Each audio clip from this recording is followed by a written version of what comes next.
સુરતના ડુમ્સ બીચથી ભીમપોર ગામ અને તેની આસપાસના દરિયાઈ કાંઠા વિસ્તારમાં મરીન ટાસ્ક ફોર્સ દ્વારા સઘન કોસ્ટલ પેટ્રોલિંગ દેશની દરિયાઈ સરહદો પર બાજ નજર રાખવા અને કોઈપણ પ્રકારની રાષ્ટ્રવિરોધી પ્રવૃત્તિઓને જડબાતોડ જવાબ આપવા માટે મરીન ટાસ્ક ફોર્સ દ્વારા તારીખ 3 ઓગસ્ટ 2026ના રોજ ડુમ્સ બીચથી ભીમપોર ગામ અને તેની આસપાસના દરિયાકાંઠા વિસ્તારમાં સઘન કોસ્ટલ પેટ્રોલિંગ અને સર્ચ ઓપરેશન હાથ ધરવામાં આવ્યું હતું.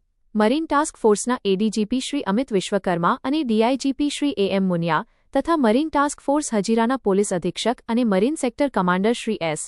જે પરમારના માર્ગદર્શન હેઠળ પોલીસ સબ ઇન્સ્પેક્ટર શ્રી એમ જાંબુકિયા, પીએસઆઈ શ્રી બીઆર તડવી તેમજ પીએસઆઈ શ્રી એસબી પટેલ અને મરીન કમાન્ડોની અલગ અલગ ટીમો દ્વારા કટોકટીની સ્થિતિને પહોંચી વળવા માટે ફૂટ પેટ્રોલિંગ કર્યું હતું.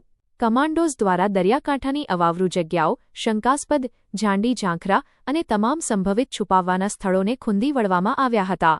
દરિયાઈ માર્ગે થતી ગુનાખોરી અને ઘૂસણખોરી રોકવા માટે કિનારે લાંગરેલી તેમજ શંકાસ્પદ જણાતી બોટોનું બારીકાઈથી ઓન સ્પોટ ચેકિંગ કરવામાં આવ્યું હતું.